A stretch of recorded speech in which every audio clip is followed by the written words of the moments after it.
या देशाचे गृहमंत्री अमित शाह, पंतप्रधान नरेंद्रजी मोदी हे दोन्ही देशाचे नेते, नितेश राणे हे जे नालायक आमदारांचं जे काही भाषण आहे, भाष्य आहे, आपली दोघांची संमती आहे का?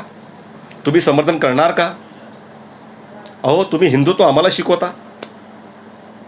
अरे नालायक नितेश राणे, तुला हे कळून चुकलं आहे. ज्यावेळी छत्रपती शिवाजी महाराजांनी स्वराज्याची स्थापना केली त्यावेळेस अनेक मुस्लिम मावळे महाराजांबरोबर होते.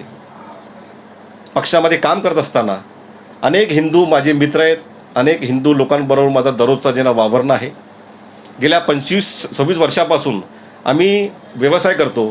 त्या व्यवसायामध्ये सुद्धा हिंदू लोकांच्या बरोबर आमची गुण्यागोविंदाचे आमचे संबंध आहेत, व्यवहार आहेत.